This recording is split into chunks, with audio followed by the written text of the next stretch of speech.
Hey everyone, it's Tony Robbins here. Welcome to the second season of our podcast. In fact, if you're back after last year, welcome back. Welcome home. And if you're not, let me tell you what this podcast is about. I'm obsessed. I hope you are too. I'm obsessed with wanting to find the answers to what makes the difference in the quality of people's lives. I've always been fascinated to see people that have been given everything. Tremendous love in their family, tremendous education, economic advantage. They're looked out for in every way. And oftentimes the people you give the most to are become emotionally or psychologically weak, not strong.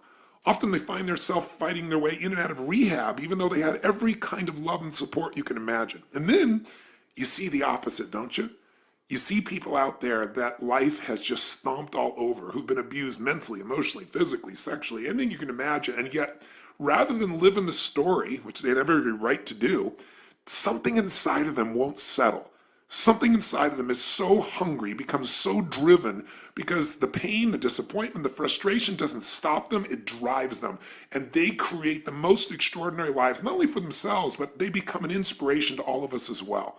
I'm also equally passionate about business, and a lot of this, 75% of the people that come to my live events are business owners, because I think people who want to live life on their terms are attracted to what I do, because they're looking for what are those edges. And where I've found those edges to help people grow their business 30 to 130% or more, what's gotten me to be able to coach multi-billionaire clients like the Mark Benioffs of the world from Salesforce.com, or Peter Guber, who owns the Golden State Warriors basketball team, the LA Dodgers. He's got 52 Academy Award nominations. Paul Tudor Jones, one of the top 10 financial traders in the world. The reason I've got to coach them is because I have found answers from the very best on earth. I didn't make them up. And so the purpose of this podcast is to bring you the greatest minds that I know of in the world, the people I consider to be mentors and friends who have insights that can truly change the quality of your life and your business.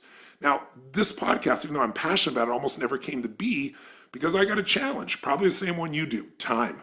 It's like when my team came and said, we'd love to have you do a podcast. I was like, guys, are you kidding me? I mean, I'm running around like a crazy person. Approximately every 4 days, I'm either on stage or on a plane or a train and a helicopter in direction towards one. I go to 12 to 15 countries a year. I see about 200,000 people last year, to give you an idea. And, I also have 18 companies, 12 that I actively manage. And of those 12, we have more than 1,000 employees on 3 continents and 6 different industries, I think 7 now actually. And, and we do over 5 billion in sales. And I started out with no business background and no even desire to do it. But I did have an obsession with wanting to find a way to do more for other people than anyone else is doing, to find a way to add more value. So I want to bring you those people. And of course I want to do the podcast, but it's like, where do I do this in my spare time? And so I first told my team no. But then, people kept talking to me about a program I used to do called Power Talk. And I did it for about half a decade, where at that stage of my life, I interviewed all these brilliant people, and it's still a favorite product for many people. And I thought, well, I could do this. I could bring the greatest minds to you if I could get some leverage. And so last year, the way we did it is we created our co-host who did the actual physical interviews. I set it up and gave people the frames and the follow-up. And that was Anna, and she did an amazing job. I'm very grateful to her. But this year, I'm going to do some of the interviews as well, and I want to mix it up. And I thought, who better to do this than my own personal right arm, the woman who I pitch and catch with every day, woman who's one of my best friends on the face of the earth, and for Bonnie Pearl, her best friend on the face of the earth, and somebody who literally knows what I know. She's the person, along with Diane Adcock, who runs my creative department. Mary Buckite is her name, or Mary B, as she's affectionately known. All the different partners and employees and associates we have all over the world. Mary is the person that we're constantly brainstorming together to figure out, how are we going to take this message and tighten it? How are we going to strengthen it? How are we going to get through to people here in China, different than people in Australia? And so we literally have times we travel the world together with our mission, and we have times that it's 24/7, those nights, those all-nighters as well. So I thought she would be the perfect person to do this, because there's also not somebody who knows me better, knows my thoughts, can help me extend this and get this information to you, but also not anybody on the face of the earth that I respect or love more as well. So with that ado, let me introduce to you, and I should give you her background for 1 second, then I'll introduce you to Mary. And that is, she was a Division I extraordinary athlete, captain of her team in soccer, and tremendous softball player. And then she left that to go to work with ESPN, and literally she launched so quickly. They gave her some of the most important interviews. One of the first interviews she did was with a young man just coming to the NBA called LeBron James. So they gave her some really interesting and challenging pieces. And then after 8 years there, she left to go work with a gentleman who's one of the world's great adventurers, who literally explores the earth everywhere. And she got to explore all the corners of the earth with just a brilliant man. She has a great and varied background, but her heart, her soul, her commitment, and her mind and brilliance, I want her to be our co-host here. So here she is, without further ado, Mary Buckeye. All those compliments, Tone. And really, I'm just like human Velcro to you. That's my biggest. That's my biggest achievement, is living this life in your shorts pocket, traveling everywhere with you and Bonnie Pearl. Yes, you are my Velcro friend, and you read my mind, so I'm very, very grateful. So let's talk with our team here in this first podcast, and we're going to do a part of this together, and then I'm going to leave it to you. But let's start with, let's talk about who this is and why are we bringing this person out for our interview for the first part of the second season. I am delighted to tell you why, Tone, because this is a human being who is a graduate from Brown University, and not a standout athlete in one sport, but in three. And again, at Brown, which is not exactly a safety school over there in Providence. So graduated with a degree in psychology. We love to talk to her about picking the brains of other human beings. She herself then went on to become the #1 triathlete in the entire world, even though at age 23, she says she still could basically only swim to save her life. Never had any technique coaching training, never got in the water, never got in a pool. And then she comes on to be the world #1. How do you do that, Tony Robbins? You're going to love this because that's what we asked her. We dug into her psychology here, and you're going to fall in love with this lady because, listen, you're a business owner, many of you. You're an athlete yourself, or maybe were at one time, and maybe you didn't take all that you had from athletics to the next part of your life. And I found that athletics is really about peak performance. I wanted to do this interview with her because the Olympics starts this Friday. And I think it's an opportunity to think about this. These are the greatest athletes in the world. These are people that had a vision larger than anybody else, but they didn't just talk about it. They didn't get enthusiastic about it. They figured out how to convert that absolute vision into reality, where they competed with everyone on earth. And now they're coming to this final competition. There's very little that could be more inspiring. But to hear this woman who couldn't even swim, barely keep her head above water, deciding, just making that decision, just like starting a business, just like saying I'm going to take my company public, or I'm going to make $1 million or 10 million or $1 billion. You know, there was no reason that she should be able to feel certain she could do this.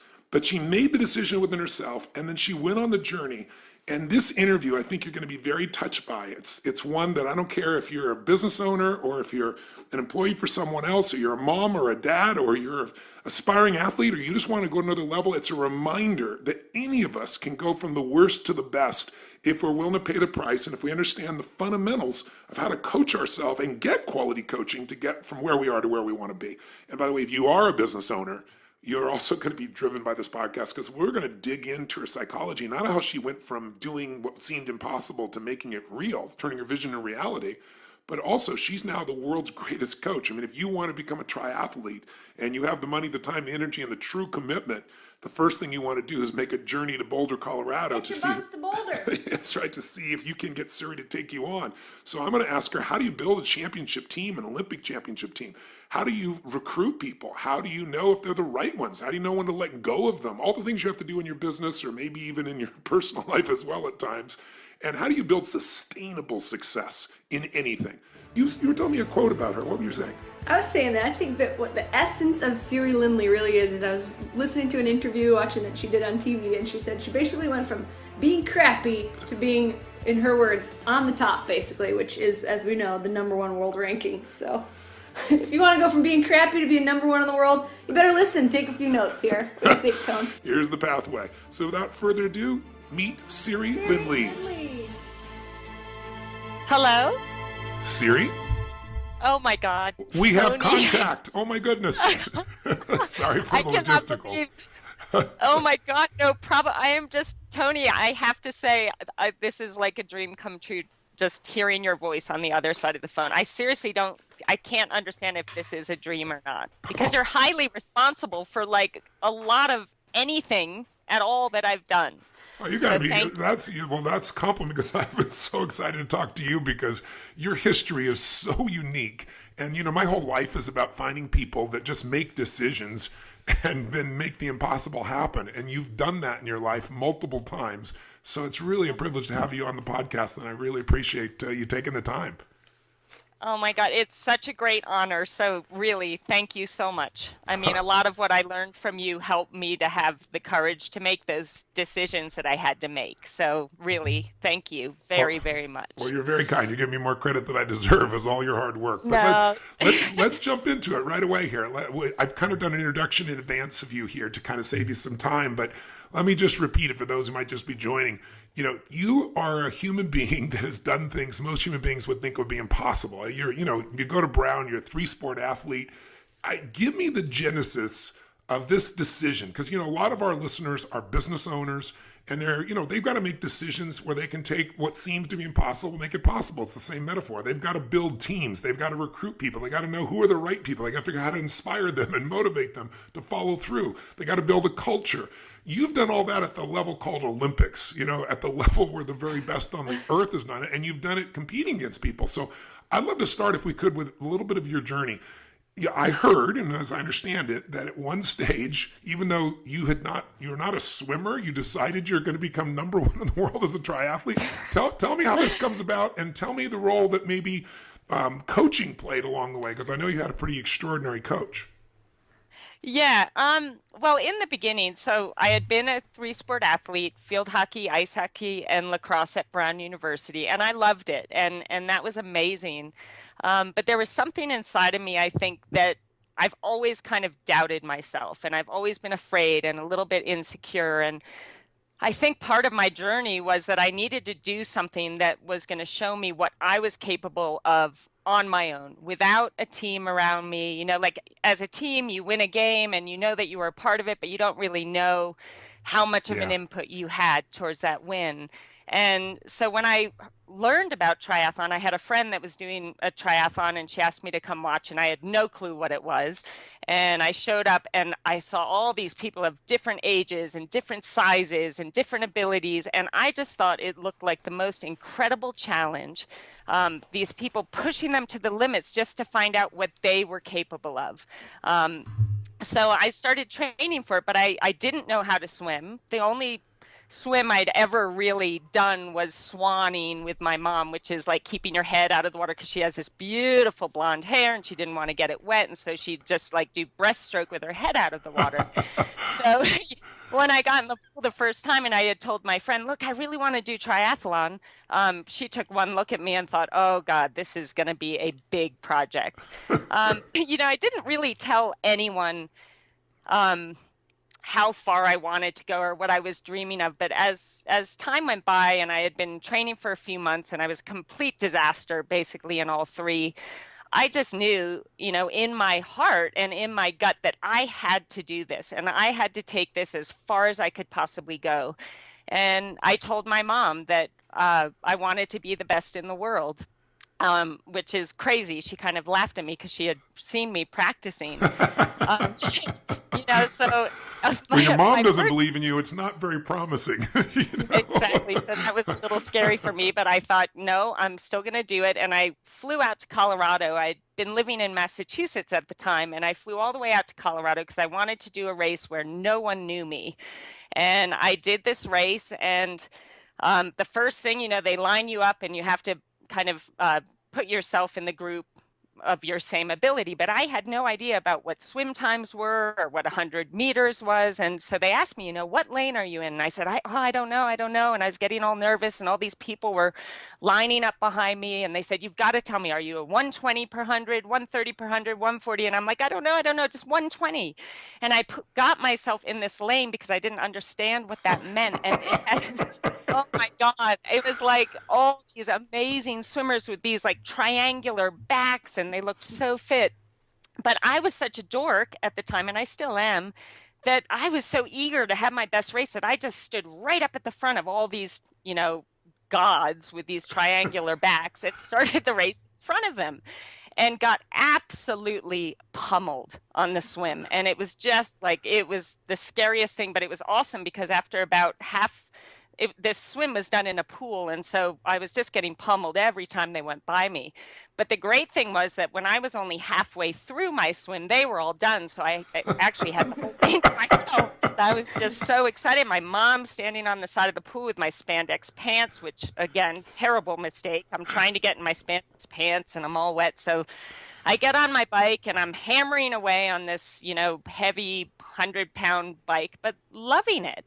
And, but people are looking at me funny because I'm grunting and groaning and obviously don't know what I'm doing.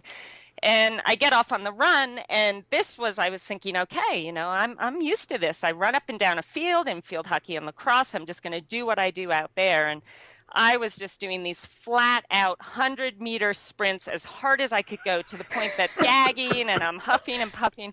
And I covered the whole 5K like that, just these 100-meter sprints followed by a gag and didn't notice a thing. I crossed the line. I was just so thrilled. And my mom was there. She had packed up everything in the car and she's like, okay, let's go. And I said, wait a second, the awards are at 1:00. Like, we can't leave now. And she looked at me like, oh my God. My daughter was like, of course I didn't get an award. I was probably last place.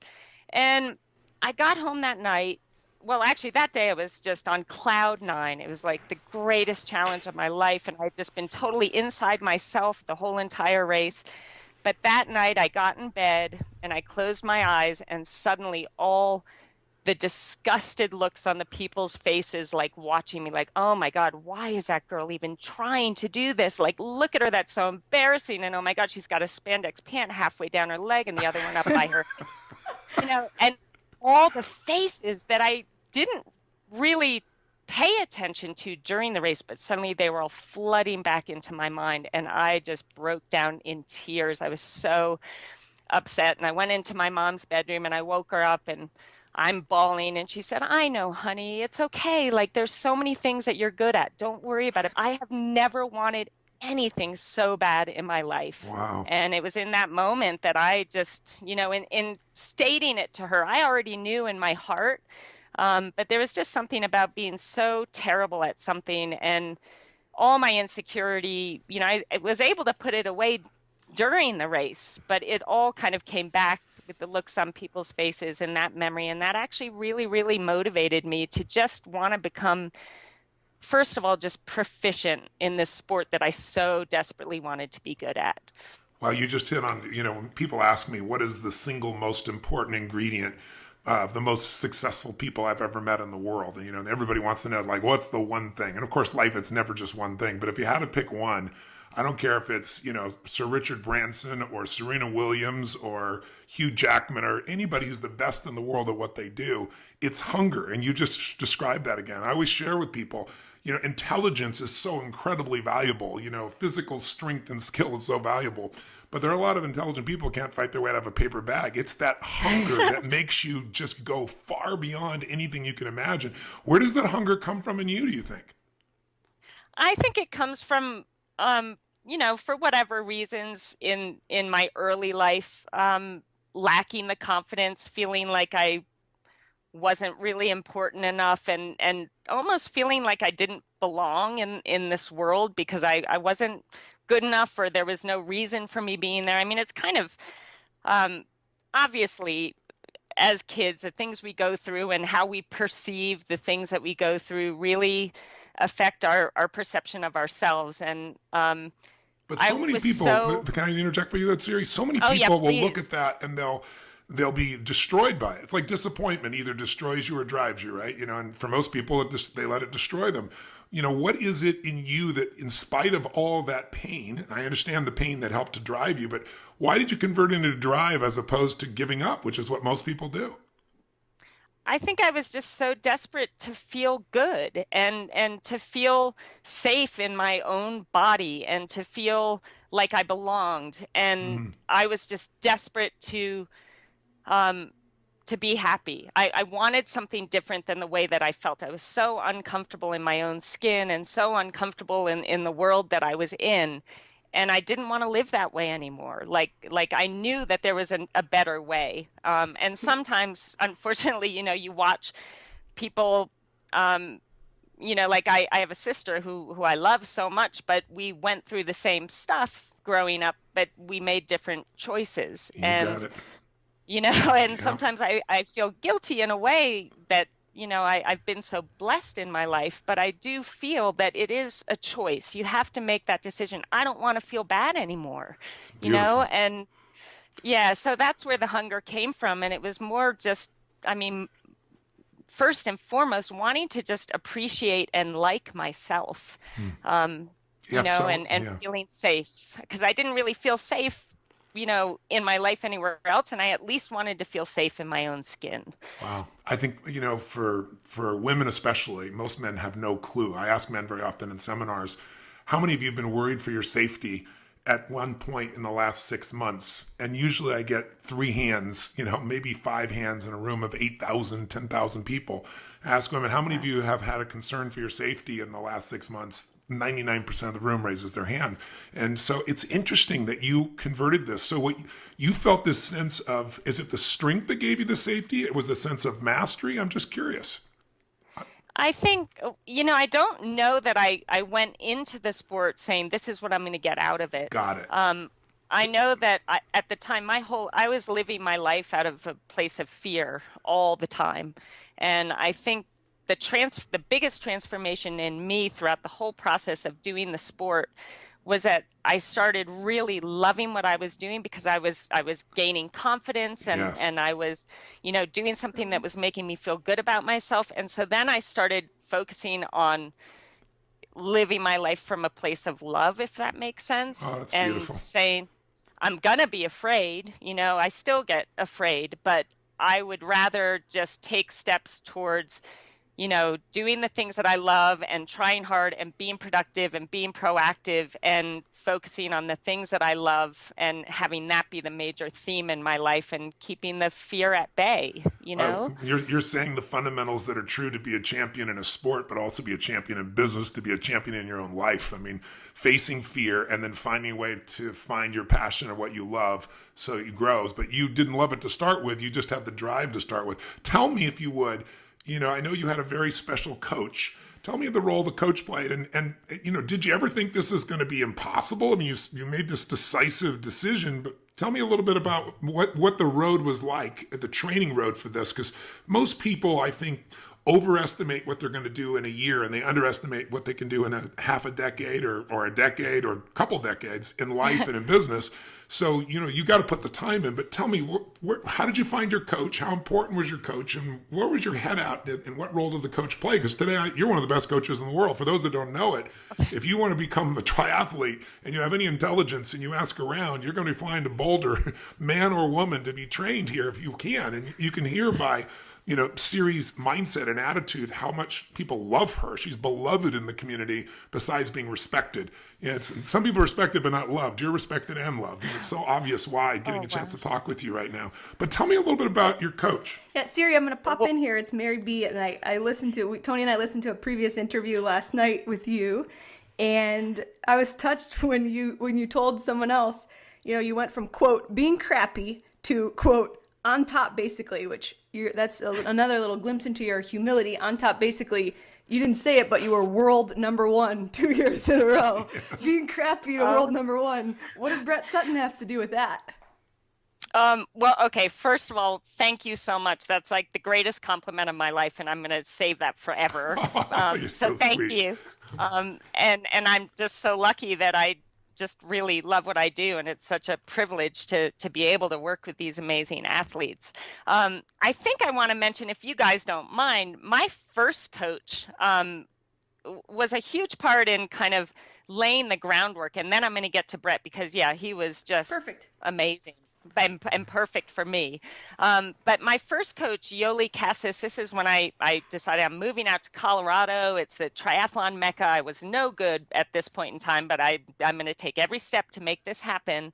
And I moved out here. And what I loved about Yoli, she was so passionate about the sport. And her take on me was, I want to train you, first of all, knowing that you as a human being are far more important to me than you as an athlete. And she always Wow. kind of, It's like in business. stressed the fact that like who you are as a human being is way more important than anything else. And I really love that because I really believe, I think some athletes, there's kind of like a fear of success because they don't feel like they deserve, to do well, or there's something that limits them in that area. And I really feel that her influence on me in wanting to really focus on being the best person I could be, first of all, and then being the best athlete I could be, was a really great way to, give you that comfort that, you know what, I've been the best person I'm capable of being. I've worked my butt off, and I deserve to do well, to have that faith that you really believe that you deserve to do well. So she was just amazing. And when I went to train with Brett, oh wow. I mean, he's a special person in that he is just brilliant in getting into the mind of the athlete. And I'd been doing pretty well. I had a New Zealand coach, Jack Ralston, that I'd been working with for a couple of years, and I was trying to make the Olympic team in 2000. Everything was going great. I was coming in fourth place in pretty much every World Cup race that I was doing. And that was awesome and all, and it put me in a great position to qualify for the Olympic team, but it wasn't quite enough. So of course, in my heart and in my mind, I'm thinking I'm just not good enough to take that step onto the podium. And so I started, well, actually, I should tell you that the Olympic trials came along and I was the second ranked American, and everybody thought it was going to be a sure thing that I made the Olympic team. And I'd moved to Australia and lived like a monk for 6 months all by myself in an apartment. I was on this kick that I thought, I'm going to be my strongest if I know that I've done all of this on my own. There's no support You're one team. of us, Sarah. You're one of us. We were all like, holed up for 6 months before. It was so awful. I had my altitude 10. I was like watching Neighbors. I don't know if it's this horrible, or actually I shouldn't say that, this great show in Australia that was like. You better watch yourself there. You just lost a country of fans. And I love Australia. But no, it was a show that entertained me every night, and I'd eat my dinner. I'd get in my altitude tent and I would visualize the perfect race. Every single night, my goal was for 365 days, I was going to visualize the perfect race on the exact course that the Olympic trials were going to be on. And the problem with that, I mean, there's a lot of problems with this whole scenario. Number one, I'm someone who thrives on love, and I thrive on my family and my pets and all of that. And I don't know why I felt that all had to be put aside for me to prove how strong I was on my own. But I did that, and I felt like I needed to do that at the time. But when I got into the Olympic trials race, the gun went off. I dove into the water, and within 200 meters, somebody had swum right over the top of me and dunked me under the water, and I lost touch with that group, the front swim group. Oh. And in my visualization for 365 days prior, this never happened. I literally choked. I mean, I was swimming as hard as I could and not even moving. Came out of the water near last. I got on the bike, which at the time I was feeling the strongest I'd ever been on the bike. I was just dropping further and further back. So as hard as I was going nowhere. And this was a really pivotal moment for me because, after the race, everyone's like, what happened? Are you sick? Did you have a flat tire? And I knew in this moment, it was so important for me to be accountable to me and to acknowledge what really happened. And that was that I choked. I had made this race the be all end all for me. It was everything I ever dreamed of. Was just purely focused on me and making the team, and it was too much. And, it just got the best of me, and I froze, and that was my Olympics. I didn't qualify. Well, I qualified as an alternate, but I wanted so much more than that. But I think in acknowledging what happened, that really allowed me to move forward. If I had tried to fool myself and make up an excuse as to why things went wrong, I think I just would have, I wouldn't have gotten any better. So I acknowledged that I choked, and at that point, another one of the athletes that I used to race against, Loretta Harrop, who's Australian and watches Neighbors, she felt really bad for me. I think she knew how badly I wanted it, and she wrote me a letter and said, "Look, if you come and train with my squad and my coach, I know he can turn things around for you and help you achieve what you deserve to achieve." And so I wrote him right away. I thought, wow, this is an incredible, honor to be invited. And I wrote him, and all I got back was, I'm, you need to get here in 1 week to Switzerland. I'm the boss. I'm going to think for you. And, I don't know, I should have it in front of me to read it. It was very powerful. It was very scary. And so I flew home to the United States and literally, packed my bags and moved out to Switzerland to train with Brett Sutton. And here's the incredible, like I'd been training, I thought I had been training hard, but it was nothing like when I got there. And I think what he wanted to do with me, and maybe I'll explain if you guys are willing to listen to like my first couple of days. Yes. If I make. Yeah, please. Because what you're describing is this idea that so many people have the delusion of it. I always say the difference between a entrepreneur versus an entrepreneur is they all think their ideas are what matter. They think that if I just visualize, that's enough. And you and I both know visualization is an important part of training, but that's not enough. I mean, if this visualization didn't come close, if you don't back up your affirmation with discipline, you're deluding yourself. And it sounds like this entered you into a whole other realm. And every business person I know usually gets into business with the purest heart, with a clear visualization, with a great dream to help and save the world, or bring a product or service there and make a difference. But those ideas are not enough. Ideas are, a dime a dozen. It's the people that can execute, right? The people that can get themselves to do the things no one else does. And that's what you had to do. So when you started training with him, what was your mindset? I think I saw a video or an interview, one of them with you a week ago, where you were describing it, that when he was wanting to do the impossible. Is my memory right about that? Like every single day. I mean, the first day, none of my bags arrived, only my bike. And so I'd been on the plane for 10 hours. We had a 2-hour drive. I arrived and he said, "Put your bike together. You're doing a wind trainer session downstairs with Loretta Harrop." And I said, "Oh, well, Brett, I don't have any clothes. Like I literally just have the clothes that I traveled in." And he said, "Well, you have your bike, so there's nothing stopping you. Get your bike set up and go downstairs. I'll see you there in 30 minutes. And so I had to go down in my travel clothes and my Converse shoes and got on my bike and had to do this 2-hour, like horrendous bike session. And the horrible thing was, I got down there and I'm like, "Oh, cool, Loretta's here. I can feel like a little safe because my friend's here."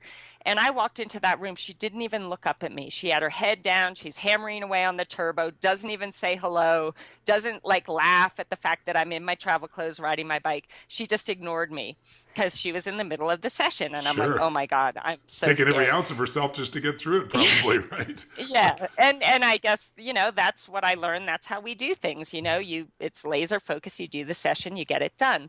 So I did that session. And then it was time to go to bed. I mean, this was pretty late in the afternoon. So I woke up the next morning and the plan was we're going to ride 25 kilometers down the mountain to the 50-meter pool. And I thought, oh, cool, great. I can see if my bike's if my bike's working. We drive down to the pool, and I had been used to swimming maybe 3,000 meters a day swimming, and I thought I was doing a great job. Well, we did 6.5K, so 6,500 meters that day. It was all hard. Everyone was faster than me. And I thought, oh my God, I'm going to die. But I was like, okay, I can have a nice breakfast after this. We're going to drive home and I can relax. And so we get out of the pool, I shower, I get changed, I come out and I turn to Loretta and I'm like, where's Brett and where's the van? And she said, oh no, we ride home. This is our bikes, our transportation. We ride home. And I'm like, oh my God. Up that mountain. And she said, yeah, don't worry about it. Go with Jane. She sucks. Go with Jane.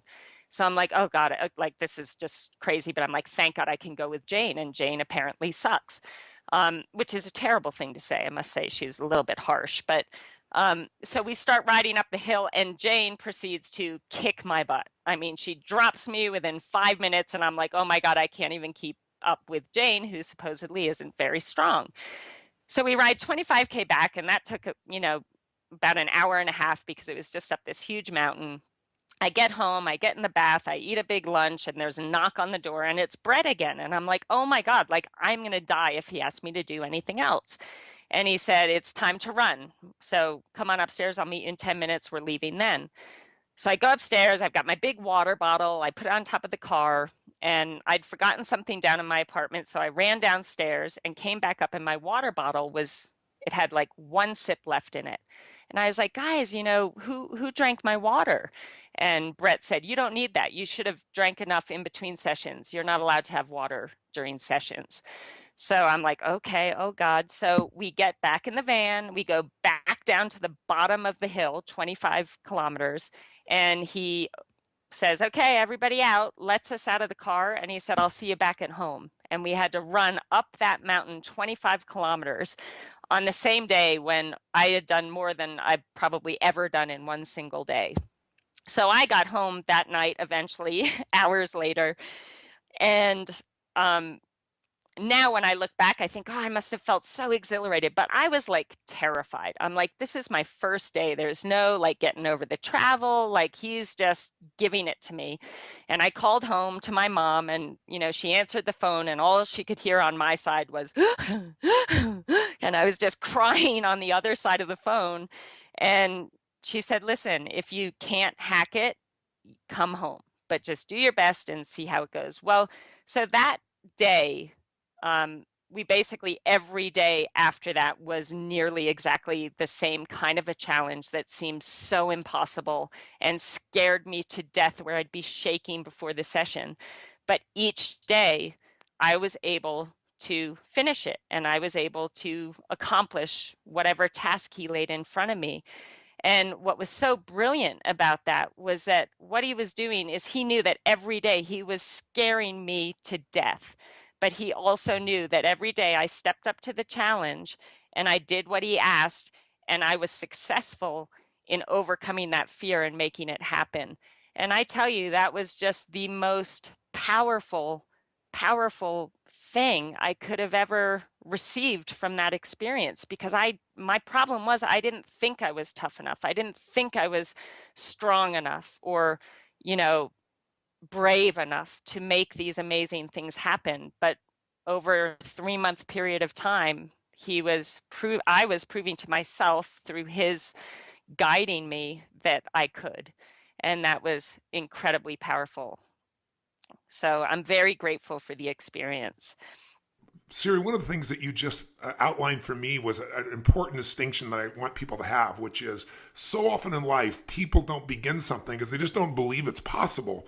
Something inside of you wanted this. You had this hunger that in spite of your fears and your uncertainties pushed you through. But one of the things I try to tell people is a belief is a poor substitute for an experience. Right? You had your beliefs about what was possible, and then you get a hold of the right coach and he gives you some experiences. Now, to your credit, most people would give up. You just continue to push yourself through, but you develop more and more, not just physical muscle and speed and strength, but the mental side has to have been a transformation. How would you describe the difference between you today as a human being, as an athlete, as a coach, compared to what you were like before you went through that transformation with him? I just feel like such a different person on the inside because I'm happy to live in my own body. And I mean, the mental side of things is it's so critical. And for so long, I was just self-sabotaging, in everything I was trying to do. I was self-sabotaging, not to the point where I wasn't trying and giving 100% effort, but where I would let myself fall into bad patterns of, doubting myself or thinking too much about what everyone else was doing and, not keeping all the focus on me. And I think now, just like what you were saying, I believe that if somebody wants something bad enough and they're willing to do all the work necessary to make that something happen, that anything is possible. And I believe that with all my heart, because I'm living proof of that. So I'll never doubt. This is the whole reason we wanted to interview you, because you are because it's so rare. Most people who become athletes are such extraordinary athletes, at least early on, people see them as such, or they've been training in a sport for their entire life. They don't make it all the way through college and then decide you're going to shift sports to one where you don't even know how to swim. It's just like, I mean, you are such a delight in this area. There's this quote by Michelangelo, and it's, I saw the angel in the marble and I carved until I set it free. Yes. And as a coach now, I use that quote every time I'm thinking about taking on an athlete that wants to be coached. And right away, I put that quote in my head and I think, do I see the potential in this person? Even it's like looking at me when I first started the sport as like this disaster who had no skill whatsoever. But if I could just feel something or see something that would give me that vision that I believed in. And I think that we all have that ability to have a vision for ourselves in our future. And then it becomes about making the choice to make that happen, to do whatever it takes to make that happen. And that means facing your fears. It means, breaking patterns that always, lead you the wrong direction. It's a matter of, changing the things in your life that need to be changed to set you up for success, and to be okay with failing. Everybody has this fear of failure, but the way I see it, every time I failed miserably, I grew so much, and it made me better able to achieve greater things in my future. So you almost need that failure. I'm not saying, I want failure for my athletes, but I think we grow so much more through the failures than we do the successes. And so being okay with failing and understanding that that's, 2 steps back, 3 steps forward, is crucial. What you're talking about is exactly the same for the business owner. That's, their capacity to be able to face their fears, their capacity to step back up from all the disappointments, their capacity to, compete in the marketplace and lose and still get back up. I mean, you and I both know that's everything. But I think so many people relate to athletics, but they don't relate it back to their own lives very often. They just look at you as this super extraordinary human being. But you're bringing up another question that I want the listeners who own businesses or are part of anything. One of the things we have to do is decide who we're going to spend time with. And in business, we got to decide who we're going to hire. And so, what do you think that he saw in you there back in Australia that was making him willing to bring you on, even though, quote, by your description, you're a disaster? He must have saw something else. And what is that thing? If you're looking for someone, you're going to decide you're going to commit to coach them. You're going to bring them into your company, so to speak. How do you know they're the right person? What criteria? What are you searching for? Well, you say you feel that spark. Tell us what that looks like. What do you think he saw in you? Have you ever asked him? And what are you looking for to make your choices about who you're going to bring into, your family, so to speak? Yeah, so I finally asked him actually after I retired. I said, Brett, why in the world would you take on someone like me? And he said, Siri, I was watching you do a race in Australia. You were in probably 42nd place, and you're in the last 400 meters of the 10K run, and you were absolutely killing yourself trying to catch 41st place. Wow. He said, I saw that and I thought, I want to coach that girl, because it's that hunger. And and I guess he felt, the fact that I was in 42nd, that I didn't just think, oh, my race is over, this stinks, I'm in 42nd place, but it was like, no, I can be better than 42nd. Yeah. I want to go for 41st. Yeah. And so it's that hunger, and it's that, that desire. I think, I tell my athletes when they go out to do the biggest race, of the year, like the Ironman World Championships in Kona, I say, all we want today is for you to go out there and try to be better than you were yesterday, and to race your race and be the best that you can be in as many moments as possible. And if they do that, success is inevitable, because you're not thinking about, oh my God, I'm halfway on the bike and I'm in, 20th place, my race is over. You're just in the moment. You're making the most out of every single moment. You're executing to the best of your ability. You're staying positive and enthusiastic, and you're just looking to have your best performance on that day. So as far as, taking on athletes, I think some of the crucial characteristics are having that hunger, having that passion, having a really solid work ethic, having respect for their teammates. And actually, one of the most important things is having that appreciation for this amazing opportunity that they have to train at this level, to race at this level, the fact that we have, you know, 2 arms and 2 legs and we're able to swim, bike, and run, having that appreciation for the everyday and all the things they're able to do every day. Because I think that's key. It's feeling like what we're doing is actually, it's a great privilege to be able to do this. I know what was my main motivator in races after I started training with Brett, and something that changed, you know, how I went into races. I had been feeling so thankful for these incredible gifts, and those gifts, not physical gifts, because I obviously didn't really have them in the beginning, but the desire I had and the willingness to suffer out there and the willingness to push myself to my limits and the opportunity to do so. And I felt so grateful to whatever God you believe in or whatever entity you believe in. I felt so grateful. And what I was so desperate to show my appreciation for that to the entity that I believe in, that I said to myself, the best way I can show my thanks is to go out there, and when the gun goes off, I give it everything I have, that I am recognizing my abilities and my talents and my gifts, and I'm going to use them to the fullest to celebrate them and show how much I appreciate the fact that they're mine. And that changed everything for me, because it wasn't about, I have to make this team, I have to win this race, I have to make a paycheck. It was about, I just want to show my thanks for what I've been blessed with or what I've worked hard for, and the fact that I'm able to do this. And I really actually, now that I'm able to be a little pickier in choosing who I want on my team, I want that kind of perspective. And it doesn't make anybody weaker. It doesn't make anyone, you know, less tough or less relentless out there. It just is a much more positive environment to work in. Plus, I believe. You know what you do is you become proud of yourself as a human being. So often you hear people talk about, I have no self-esteem because of what people said to me when I was a child or something. And I was like, It's so convenient you remember those things and you forget the good things. But here's the truth. Someone could tell you your whole life you're beautiful and you're magical and you're skillful, and you can still not believe in yourself. And someone can tell you you're a total piece of you know what, and you can say, screw you, I'm going to show you who you are.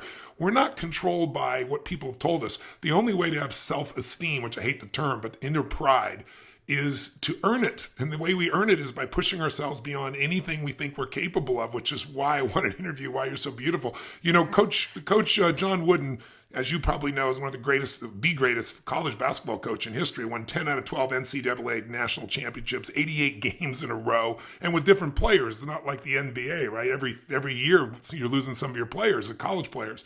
And I interviewed him, and I asked him one time, I said, you know, I interviewed him about 4 times over my lifetime. And I did the last live interview with him, which was very touching. But the bottom line is, I asked him, I said, which team is the one you're most proud of? And it was interesting. I thought he was going to tell me the team of Kareem Abdul-Jabbar, and the one that most people know is the most famous team. And he named a team I'd never heard of. And I said, why? And he said, because Jabbar and those guys were wonderful. They were champions. But he said, they did really well, but this team maximized their potential. He said, I always taught these young men from day one that there's only one way to know whether you won or lost, and it's not looking at the scoreboard. He said, because there are going to be days when the other team may get lucky. There may be days when you get some bad calls. That's just part of the game. So there's only one way to know. And he said, the way you're going to know is if every single moment in that court, you ask yourself, I gave every ounce of my soul for every minute I was on that court, then you've won. And he said, if you do that every single time, you don't focus on anything but giving everything you have, he said, more often than not, you're going to have the highest score. He said, but most importantly, he said, you will know what victory is. If you got the highest score and you didn't give your all, you lose. He said, the way I taught these men is what we give, we keep forever. What we fail to give, we lose for a lifetime. And I think you've really lived that. I'm inspired by you personally. I think you're just such a beautiful soul. I just have to say, and I'm sure everyone listening is inspired by you. You are the perfect example of we are the creators of our lives. We are not the managers of our circumstance if we're willing to push through the pain, the suffering, the fears, the limits, and if we're willing to be in a position where we really have something that we really want to serve larger than ourselves, something we want to achieve, something we want to give. Phenomenal, truly phenomenal. Truly phenomenal. And I gotta say, just listening to you guys, I can't tell you how much, Siri, as you talk about how you recruit your athletes, how much it reminds me as someone who works for Tony. It's like talking to Tony, like all these little isms that you have. Just when you told the story about, you know, if you called it choking, but owning it. And it's like, that's everything. If we screw up around here, the first thing that Tone will tell us, any of his employees, is take accountability, own it, and grow from it. And even just, Siri, watching you telling all your athletes when they get in the pool to have a purpose for practice, not just recording junk miles. And it's like, we don't have a flash meeting, we don't have a conference call, we don't have anything without Tony saying, know your outcome. Like, what's the point if you don't have a purpose, if you don't have an outcome, if you don't have a point? And then lastly, of course, the human factor, just talking about people seeing you not just as an athlete, but as a human being. And I think, that's, again, Tony, one of the things that you do so well with your employees and in recruitment is just, these people are human beings at the end of the day and at the beginning of the day and all day long. We're still human beings. We still put our Converse on one shoe at a time. So just remembering that human factor, and it's remarkable, the similarities here. Siri, you're also just so touched by humility. I'm sure everyone listening is, but it's a rare thing, unfortunately. A lot of athletes, as they get better, they lose that edge. And I think it's probably what makes you such a great coach is that same caring that your first coach had for you as a person first, you clearly have for your athletes. And I can't compliment you enough. And that's really what's missing in so many companies. Richard Branson has always said to me, he said, Tony, it's your employees first, right? Then you go to your customers, and then it's your shareholders. And that's got to be the order in business as well. And I think when people fall in love with their clients or customers, when they decide they want to do more for them than anybody else, when they become as committed to that, being number one only happens in business when you find a way to do more for others than anybody else is doing. When you add more value, the value that people really desire. And you're doing that as a coach today. Tell me, what gives you the most fulfillment today in your life? Well, this is incredibly fulfilling. And first of all, thank you for all the kind words. And seriously, Tony, I mean, so much of it is from your guidance with the books of yours that I have read. I mean, I can't stress enough just how much they changed my life. And I don't even know what to say. You guys are just being so nice, but I'm incredibly grateful to be here talking to you. So now I've forgotten the question. That's okay. Just saying, tell me what gives you the most juice? What are you most passionate about? What are you most fulfilled by at this stage of your life?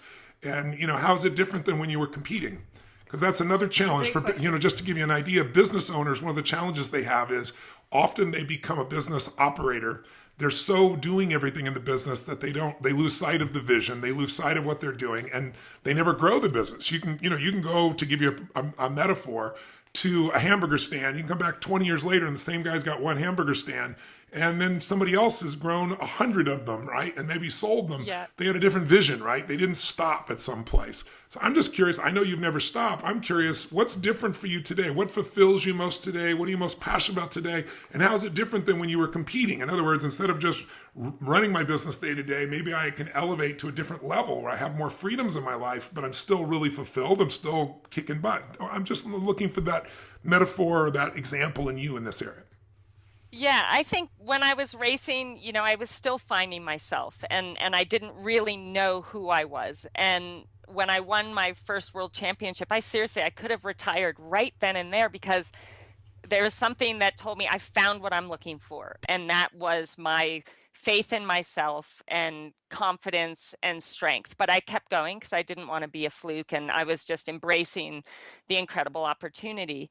And when I first started coaching, I mean, there was still, now I've gone into this whole new area where I'm guiding these athletes. And when an athlete comes to me, it's like they have their dream, and they're basically like putting it in my hands and saying, I trust you to help me achieve this dream.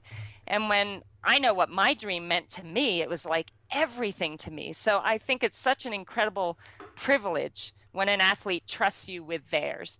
And so what continues to inspire me today, as it did 10 years ago or 11 years ago when I started coaching and as an athlete, was just wanting to be the best that I can be every single day, not just for me, but for these amazing athletes that have entrusted me with their dreams. And I feel, I'm asking them to perform at higher and higher levels every year, because the level of our sport keeps getting better and better. And if I'm asking that of them, then I need to up my game each year too. And so I get passionate about learning and passionate about, studying different sports and reading and, trying to find ways to strengthen myself and what I know and how I can do things. So that constantly inspires me. Siri, I gotta say, You and Tony are like brothers from another mother. Everything that you're saying, I'm laughing over here. I have to interject because I'm like gonna crack up. Tone, there's not one day that Tony doesn't like learn something or read something and he's like, I gotta share this with everyone. And you're like, Oh my God. I mean, to be seen as a possible like cousin of Tony's, wow, like that's the ultimate compliment right there. But I think as an athlete, the big thing as an athlete was that I hadn't um, accepted who I was fully. I came out as gay when basically after I retired from the sport, and that was really hard to carry around this secret and to try and be something that I wasn't. And then, I met my now wife, Rebecca Keat, and fell madly in love with her. And Oh, that's who's a friend awesome. of mine who's also just as wonderful as you. I have to just say, I'd be remiss if I didn't say what a doll Rebecca is. she is, we had known each other for 15 years, but obviously, we were at times in our lives where we didn't even really look at each other in any way except, wow, I just love that girl. She makes me happy. She makes me laugh and, can't wait to see her at the next race. But when she asked me to coach her in 2012, we started working together.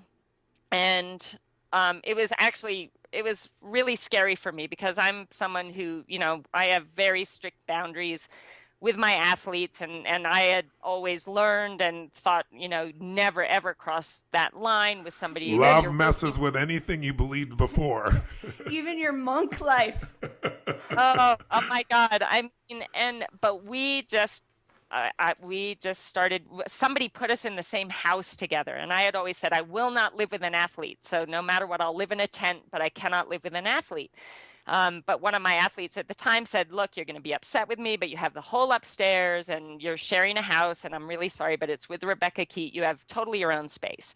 So I was, not that happy about it, but I didn't really have a choice. And I just had long talks. I just got to know her really well. And I tell you, we just fell so madly in love. And when we realized that that's what was happening, we had to sit down and she said, I'll retire. I won't do the sport anymore because I want to be with you. And I said, Wow. well, no, I wouldn't do that because I didn't want to let down these athletes that rely on me. And I said, well, I need to sit all of them down and talk with them about it and let them, voice their concerns or ask me questions. And we did that. And everybody was so incredibly supportive because I've had a lot of, I don't want to say bad luck in love, but I've made bad choices and I've been really hurt. You've learned. That's what it's called. Unfortunately, that's how we all learn. We don't call it the losing team around here. We call it the learning team. And that's my favorite thing. You're either winning or learning. So yes, I totally agree with you. And I really had kind of almost come to the point where I'm like, I love my life. I love my job. I love my animals. And I don't need to find anyone. But when you find a love, and this is a love that even a 4-year-old kid, I can remember thinking about, God, I don't know if I actually consciously thought these exact words, but it was like I wanted a love where I felt safe and I felt appreciated and somebody that made me happy. And I just never had that. And I almost thought that it wasn't possible. But as Beck and I started spending more time together and falling in love, I thought to myself, you know what? This is something that I thought was just a fairy tale, and it's presented itself in my life. And not only do I need to just be so thankful and go, full on and allow myself to love this person, but I want the world to know because this is something that, I thought was a fairy tale and is actually happening in my life, and I want people to know.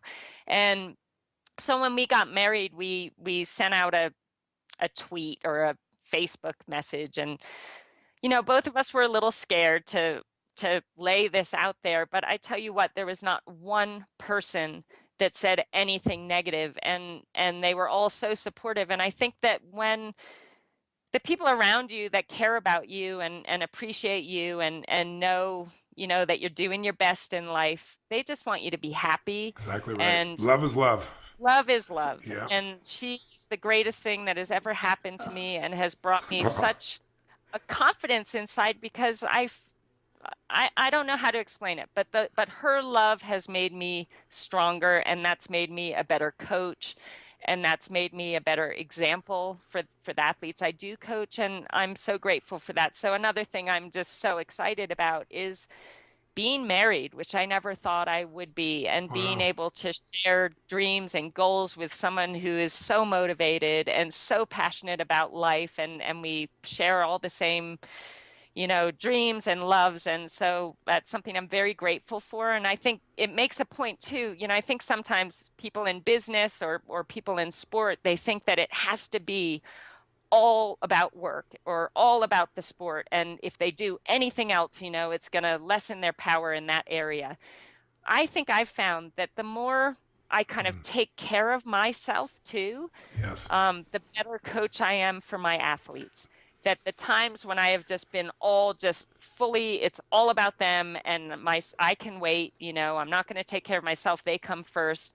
I'm actually doing a better job now because I'm taking care of me and I show up at work, excited and creative and clear in my head. And I just feel it makes you better at whatever it is you're doing in your life if you really are taking care of yourself too. It leads to a confidence and just an inner power that really does get noticed with the people that you're working with. Okay, you couldn't have a better life story. First you figure out that you're the worst in the world at something you at least think. You then figure the journey and how to become the best. You then follow other people to become the best at what they do. And in the end, you get the love of your life. Get the girl. Get the I girl. got more to say if I wasn't crying my eyes out over here, Siri. Jeez. But not only do you get the girl, more importantly, you get the understanding that that feeling of love, that feeling of joy, that feeling of being fully alive is a gift inside you to give to others. And you can't give to others what you don't already have inside. And you've been able to give other people the things in the sport side, and you've been such a love. It's so obvious just who you are as a person. And I'm sure that's a giant part of why you're able to coach people so effectively, because they feel so cared for by you that they'll find a better place, a deeper place inside themselves because they feel you found it inside of them. But to have you have that also, to me, nothing on earth is more important than love. And I'm so grateful that our society has finally grown up a bit where they understand love is love in whatever form and understand that that's not something the mind has a choice over. That's something that comes from inside the heart and soul of a human being. So good on you and good for you. And I'm so thrilled that you've got the love that you deserve. And I can only imagine how much of that love you then pour into your athletes and how they pour that into their sport, into themselves, and into their families. I mean, it's a virtuous circle. You're extraordinary.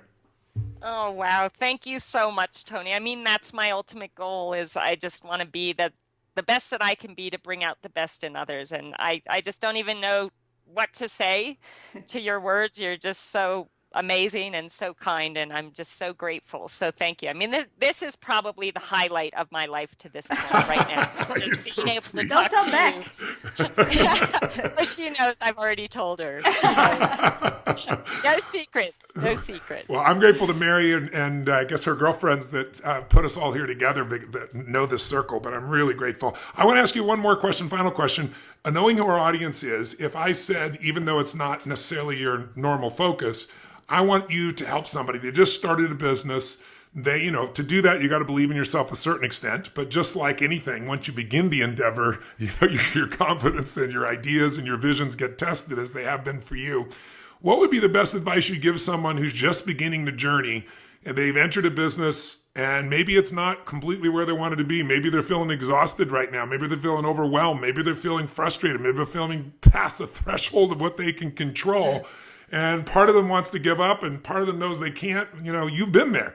What would you say to anybody who might be in that place to get themselves to the next level? I would say, number one, be brave. Number two, which is so important, be relentless. Be brave meaning do what you're afraid of, or give us your definition of being brave. Yeah, so be brave, even though you feel afraid or you feel uncertain, that uncertainty is a great catalyst to making things happen. So get comfortable with the uncertainty and be brave, knowing that if you're going to put in everything you have towards making this work, it will happen. But you need to be resilient.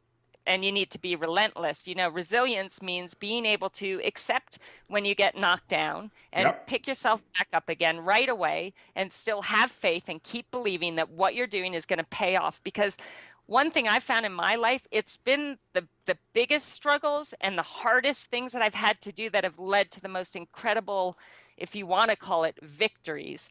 And I've never actually had a great victory where everything went perfectly. So Me either. It's such an important point. That's so true. never. And so, Never. be resilient, get knocked down, but you get right back up again, and be relentless in your pursuit of making this happen, because it will happen. And I believe that the universe, on purpose kind of makes it harder for you to find out if you really have what it takes to follow through with what you want to be doing. So, be brave, which also means believe in yourself, believe in your vision, be relentless, be resilient, and embrace the process. There's no greater gift, I think, than for me being able to look back at where I started. We were just talking about the other day, Tone, about how people, a secret to look at how far you've come, that gap of how far you've come, instead of the gap that I think people That's a good often thing. look at. That's a good thing for our listeners maybe to catch on to. Mary and I were talking, brand bouncing ideas back and forth, how to get it across to people that a lot of people in life spend their life in so much stress and they don't feel fulfilled because the gap they focus on is the gap between where they are and where they want to be. And that's useful to look at, right? Because it can motivate us, it can drive us. But if you only live there, you don't have the same level of strength and inner resiliency because you can't build on failure. In the beginning, you're not good at things, right? If you're honest with yourself, Exactly. none of us were good in the beginning. And then what happens is gradually you can swap to a different gap and you can gap back. And what I tend to do is make sure that I look back and go, can you believe this is where we are now? And I gap backwards to where I started. And I go, my first speech, was the biggest disaster in the world. My first time trying to start a little company. My first time trying to do this, trying to figure out how, I could make, $1,000 being able to do something. And I just got $1 million to speak for 3 hours. It's like, there's a bit of a gap there. But if I got forward only, then I'm always feeling like I'm not where I should be. And that puts people where they're achieving, but they're not fulfilled. And I think what I have left this conversation with you, Siri, is besides even more respect for you and even more love for you, is that you have figured out achievement and fulfillment. And I think that's the piece that business owners, athletes, average human beings have forgotten. Our society promotes to achieve, and we push so hard to achieve. And a lot of people get there and then they go, is this all there is? I can't tell you how many Academy Award nominees, how many billionaire businessmen, and they call me in to, quote, help them with some aspect of their business. And what I discover is I'm a Trojan horse. I'm going to give them what they want for their business, but what they need is to be fulfilled. They need to feel joy in life. They need to feel a sense of ecstasy and gratitude and a sense that their life has purpose and meaning. And what you've managed to do is not only achieve, but you've managed to also find that deep level of love and fulfillment and purpose. And what I love about you is that you're helping your athletes, just like John Wooden did, to become better human beings. I mean, there is no greater gift any of us can do is to be a better human being. And then through our pain and our lessons to hopefully make it easier for others, show them a pathway that shortens the amount of time. Maybe we can help them compress decades into days or weeks or months or years as opposed to decades. And you're such a model of that. So I hope everyone listening here has been as touched by you as I've been. You're like my John Wooden, Siri. You're like, for all of our nieces and daughters and all the girls and women out there, former college athletes. Also, it's just so beautiful to hear. People always talk about, you play your heart out, you play the best 4 years of your life, and then you graduate, and that's it. Like, what are you going to do? Go play slow pitch somewhere in a league? Like, that's the end. And just to see what you've done with your life and the fulfillment that you found and how you found it, it's just such a lesson that I really do hope especially young girls and hear and take away from you, and it's so important. And what I'm just so touched by and what you and Tony have alluded to are just how you both kind of don't believe in failure. Whenever I hear people ask Tony, what do you consider your greatest failure? He says, again, from a place of humility, it's not that I don't have any failures, it's that I don't see them as failures because it's just an opportunity to grow. And I hear you, and your language is just so similar to that. I know, so you come out of Brown, ice hockey, field hockey, and lacrosse. It sounds like lacrosse was your love. You try out for Team USA lacrosse and don't make the final cut, which as an athlete, like just reading like that, not making a cut, especially as athletes, is just, I can't even read the words without getting that pit in my stomach, like, the don't make the cut pit in your gut. It's just like, we've all been there. And it's just heartbreaking. So first, how do you rebound from that? Just like a business owner having to rebound from 2008, how do you rebound from that? Yeah, that was devastating because it really was this great love of mine. I loved the sport of lacrosse and I was passionate about it. And my dream at that point in time was to make the USA team. But I didn't make the cut. And I think the biggest disappointment of all, and I think this is just the kind of person that I was at the time, is I was more disappointed in myself that I didn't keep just playing on my club team and working on my skills and getting better and trying harder and go back again and try and make it the following year. But then I give myself a little credit and I say maybe that just wasn't my destiny because obviously, when I started triathlon, it was so clear that I had such a long way to go. But I still kept fighting for that. Was that the fact that I didn't try and I was disappointed in myself for not trying again in lacrosse, or was it that I was now ready because this is the path that I was really meant to have this journey on? So yeah, it was devastating, but I think the fact that I knew, there's nothing worse than starting something and not finishing, like you have a race and you quit. And those are, I think, the hardest things to rebound from because you let yourself down. But that's also a huge motivator. So when that does happen to you, and it happens to all of us quit in something at some point or fail along the way. And like you said, Mary and Tony, I know you believe this, we learn so much from those so-called failures that they really shouldn't be called failures. So yeah, I think that really motivated me to do it different the next time. And when I found out this love for triathlon, there was nothing that was going to stop me. No embarrassment, no terrible race. Nobody saying, oh, you don't look like you could be a triathlete. Nothing was going to stop me. I was going to stay the course and be relentless and be resilient and make it happen. So again, I think not making the team was one of the best things that could have ever happened to me. You're a better woman than I, Siri, because I tried out for the USA baseball team, made a bunch of cuts, didn't make the final cut, and my way out was, at the time I was writing a story for ESPN about it, so I kind of rationalized, like, after crying my eyes out of like, oh, I didn't make the final cut. Then I was like, fine, I'm just going to be a journalist, which led me to you, Tony. I'm so there. grateful. Yeah. I'm grateful for that path. You find the right path. You find the path that you're meant to be on, Absolutely. one way or another. Oh my God. And you're doing amazing things now. So that was like meant to be. And look at the amazing stuff you're doing now. So yeah, you put me to shame in a lot of ways. Trust me. I just wanted to ask you about your Polo Sport Ralph Lauren sponsorship that came, as we look at kind of the arc of your life from this standout college athlete, and then you moved to Worcester, Mass, which I have been to, and I'll tell you what, it's not the most scenic place in Massachusetts, the state that I love, but you moved to Worcester, Mass to work at the YMCA, and then down the road, you're getting this sponsorship opportunity from Ralph Lauren, so you just, again, like the arc of that, the heroic kind of build up to where you are. But still, even that had its challenges, and maybe you could speak to that a little bit. Absolutely. Well, I had moved to Worcester. I actually had been coaching field hockey and lacrosse for a year at Princeton University and then a year at Lehigh University. And my move to Worcester was actually because I had a lot of friends that were gay that lived in Worcester. And it was the only place where I felt kind of safe and felt like I had a little bit of a community of people that I could be me and just like talk freely about who I was. So I got this actually amazing job at the YMCA. And with that came a lot of really down to earth, amazing people that supported me and supported my dream of doing triathlon. So that all was just a brilliant gift. When I hadn't quite made it yet, I had turned professional in 1996. I didn't feel I was ready to turn pro, but one of my greatest heroes in the sport, Karen Smyers, who's a multiple world champion, said, Siri, you're ready. Just don't be afraid. Do it. So I turned pro, and one of my college lacrosse teammates actually was working at Ralph Lauren and was running the RLX part of that company, which was the polo sport.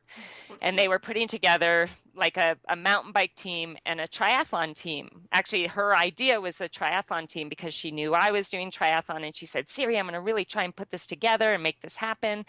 It ended up being this unbelievable deal. Our sport has very little money in it. You can't really make a rich living in this sport. And that's, the people that are doing it because they find it so incredibly challenging and they love it so much that it doesn't really matter what they can make from it. It's more about what the sport does for them on the inside. And so my friend got me on this team, and because I wasn't very good at the time, and there was another athlete, Tim DeBoom, who also was kind of at the same stage I was as far as, decent, we had potential, but we'd not really done anything significant yet. So they put together this contract that was just unheard of in our sport. I mean, incredible bonuses. If you win a world championship, they're going to, equal the prize money. And at that time, it was like $20,000 to win a world championship. So suddenly now, if you win a world championship, you're making $40,000. And if you won no, but that was huge, Yes. Just huge. Massive. And if you win a race, they would, equal the prize money. And most races were $6,000 to win it at the time. So I just looked at this, and they were giving you shoes and a bike and running shoes and swim gear, everything you could possibly need. What was the catch? Oh, well, right. So it was all under this RLX umbrella. And I was so excited and felt so incredibly like, wow, I'm so lucky. I went for my interview in New York City, and I was so excited to see my friend. That went great. But I sat down with the person that was in charge of the team, and he didn't outright say what the point of this story is, but he said to me, he said, okay, two things, very important. You need to grow your hair long, and you need to get a boyfriend. He said, everyone on this team is either married or has a boyfriend, and we just need to, maintain that family image. And oh boy. Right at the time, obviously, I had been living in Worcester, and I was finally really kind of building confidence enough. I turned pro, building confidence enough to walk out of that closet for the first time. But I left to be me, which was really just was starting to feel so good. But I tell you what, I walked out of that meeting, and I walked straight back into the closet and slammed the door shut behind me. And I for how long? My hair. Oh, I mean, the rest of my career, basically. And I went so far back into the closet that by the time I retired from the sport, I actually got engaged to a man the year after I retired. And because I was still in that kind of brainwashed into thinking this is who I need to be.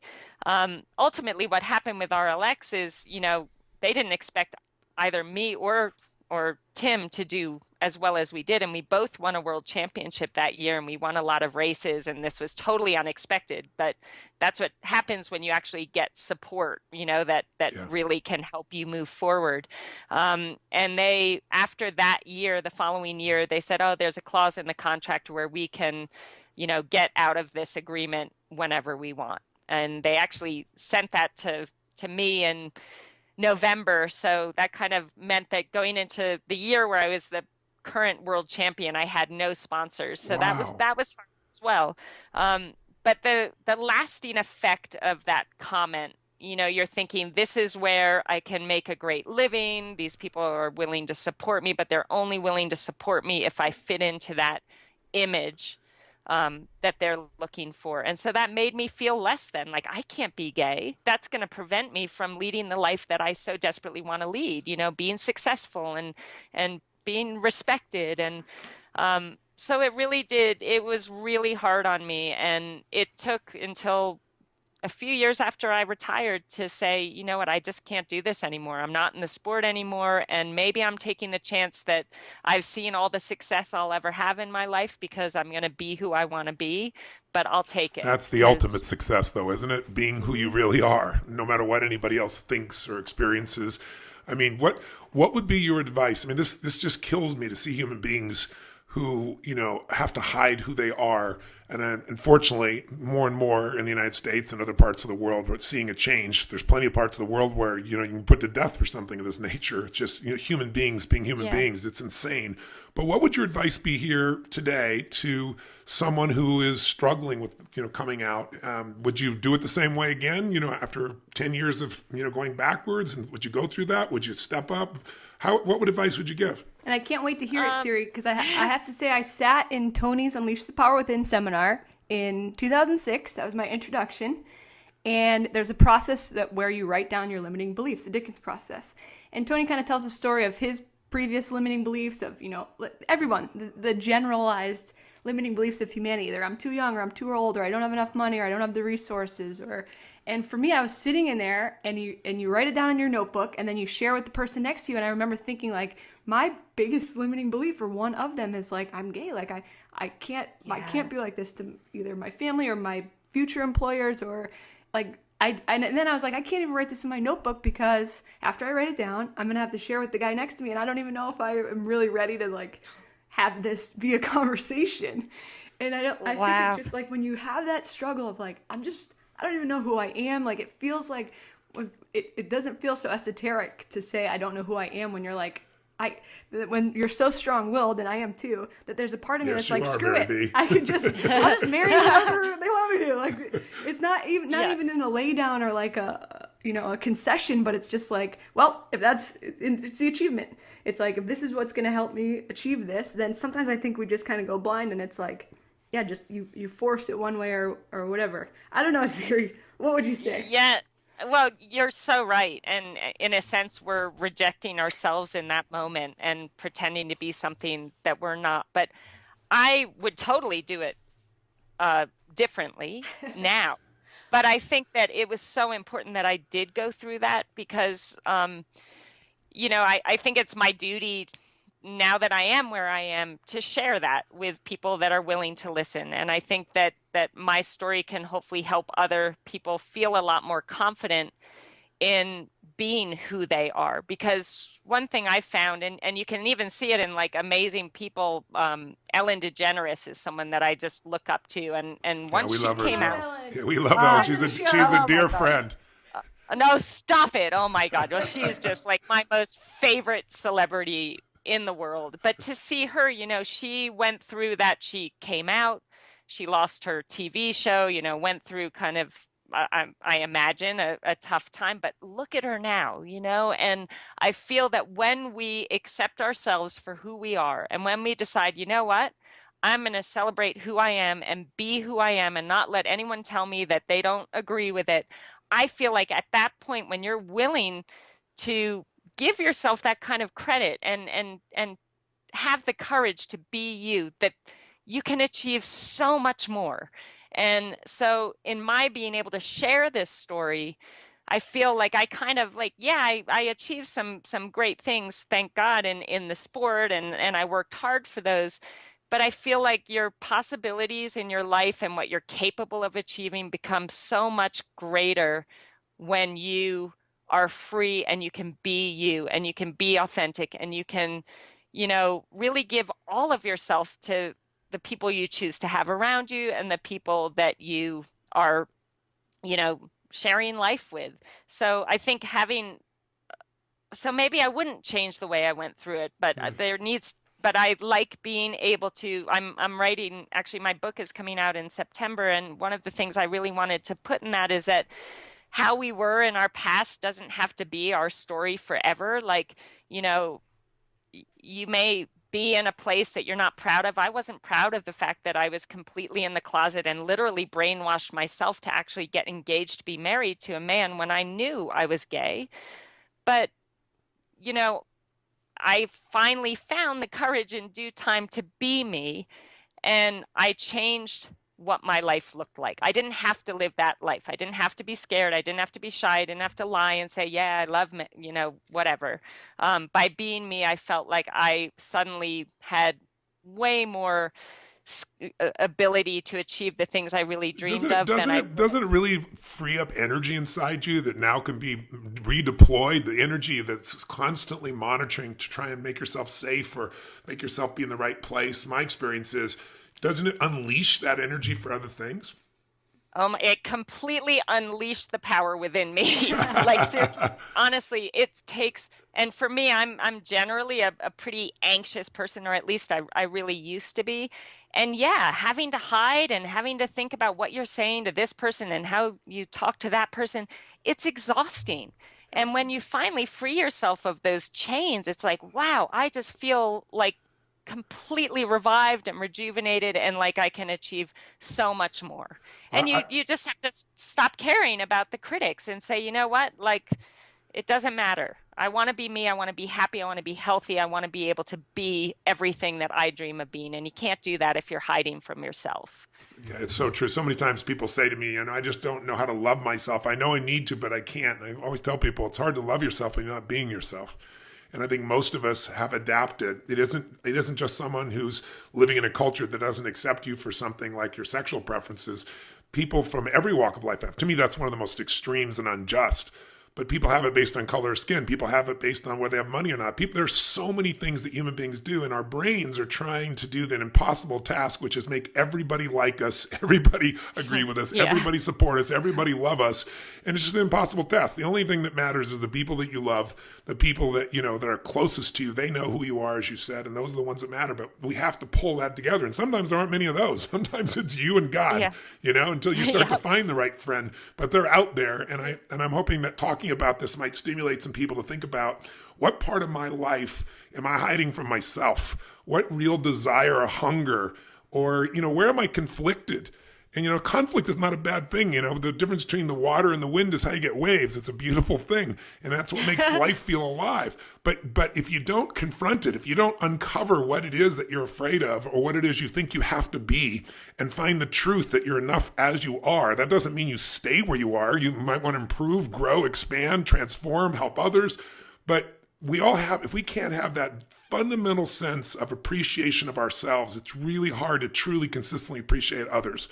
And so it affects every relationship we have, but most importantly, affects our experience of life. So I hope those listening, if someone's in that dynamic of in the closet, I hope that you'll be one more example like Ellen of somebody who was at the top of her game, was fearful. And in Ellen's case, she actually took the hit. She didn't want to, but she took the hit. But look where she is today, stronger than she's ever been. And she's free inside of herself as much as she is in the outside world. And that's why I see her such an incredible soul role model. Mary calls her lesbian Jesus, she says. Oh, yes. Amen to that. I'm taking that. Because she took all the pain for everybody and then made it cool to be a lesbian. It's pretty amazing. Yes, absolutely. Tony had a meeting with Ellen and Portia. And I had, of course, in our preparation, like we always do, hours and hours, just like for this podcast, we're doing our preparation. I was like, Tony, she's like lesbian Jesus. Like this is all we've got. And so, unbeknownst to me, let Ellen know that that's what I call her. And so, when I did have my moment, my 5 seconds with Ellen DeGeneres, she said, "Bless you, my child. I hear I'm lesbian Jesus." It was Mary's birthday. She got a picture on her birthday with lesbian Jesus. She was very happy. Oh my God, that's the best birthday present ever. Wow. I love it. So thank you for the gift of your example and the gift of all you pushed yourself through and all the hard work and all the pain and all the joy that you've brought to so many people watching your victories and watching you grow. And I'm really glad that we have a ticket to your life where we got a little insight today. It's really touched us and inspired us. Oh, well, thank you so much. It was such an honor, and thank you for your continual inspiration and leadership. I mean, you've changed a lot of lives, and I'm one of those lives, so I really am thankful. Tony and Mary, it's so awesome to meet you, and I really hope that I can hopefully inspire some people out there. That would really make me happy.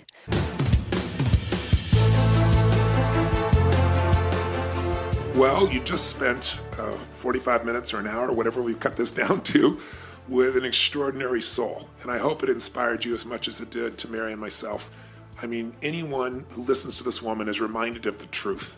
And that is, we are not managers of the circumstances of our life, that we have the ability to be creators, that we can create our life on our terms if we get a clear enough vision, if we can inspire ourselves enough, if we can overcome the fears and limitations within this mind and push through the pain then anyone on earth who wants it can have an extraordinary business, an extraordinary life, an extraordinary family, an extraordinary level of inner pride that comes when you master yourself and you don't settle. That's my takeaway from it. I'm very inspired by it. I hope you are too, with your business, with your life, with your family. Mayor, what would you take from it?